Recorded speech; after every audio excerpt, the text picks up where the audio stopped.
The Comedy Review. Funny Farm. Just the facts.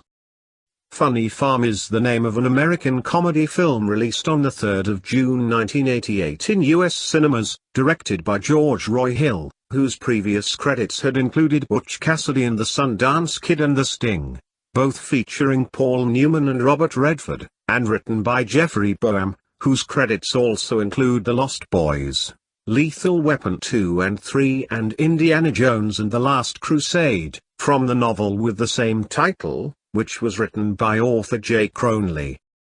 Plot. A New York sports journalist and his wife decide to pack it in and start a new life in a small country town in a bid to get out of the rat race and have a simpler life, but with eccentric and unfriendly locals, disappearing pets, marital career rivalry and an assortment of unfortunate encounters with the local wildlife, things do not go entirely according to plan. Cast. The film stars comedy legend Chevy Chase in the lead role of Andy Farmer. Chase shot to fame in the mid-1970s in the first season of American comic variety show Saturday Night Live and soon parlayed that success into a string of successful movies including Foul Play, Seems Like Old Times and the National Lampoon Vacation movies, among many others, though to a younger generation he is probably best recognized for his role on the late 2000s to 2010s comedy series Community. Appearing as his wife Elizabeth is actress Madeline Smith, who appeared in such films as 2010 and All of Me but who retired from the profession in the mid-90s. Trivia.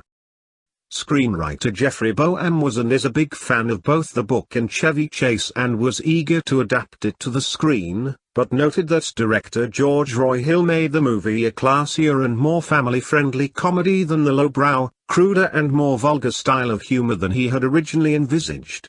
The film was shot on location in Vermont and was Hill's final work as a director. Actress Sarah Michelle Gellar, later to become internationally famous as the star of the phenomenally successful Buffy the Vampire Slayer television series in the late 90s and early 2000s, appeared in a small role as a little girl, but her scenes were ultimately cut from the final version of the film. The title of the film, and some of the marketing, seems a little incongruous, since despite the fact the plot does involve a pair of city folk trying to get back to nature and a simpler way of life, they do not actually move into a farm so much as a sort of country villa, and neither does anything involving farming of any kind.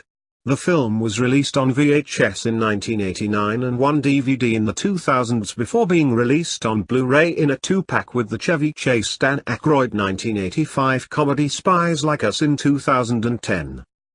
Reaction. Although reasonably successful at the box office, critical reception to Funny Farm was mixed, with the likes of Variety seeing it as a middling effort, but others, such as Roger Ebert and Gene Siskel, being rather more favorable, calling it Chase's best film and a minor miracle. What I think. This is a very enjoyable late 80s comedy starring one of my favorite comic actors in there, these days sadly rather underrated, Chevy Chase. The film is just sort of gently humorous for its first 3 quarters, but becomes absolutely hilarious in its last act as the farmers try to sell their property and pay the townsfolk to pretend to be nice and friendly country folk in order to do so. Despite being something of a fan of Chevy Chase, I had never actually seen this, at least in full or properly, until just before Christmas last year, and I really enjoyed it. I am happy to give Funny Farm a strong B+.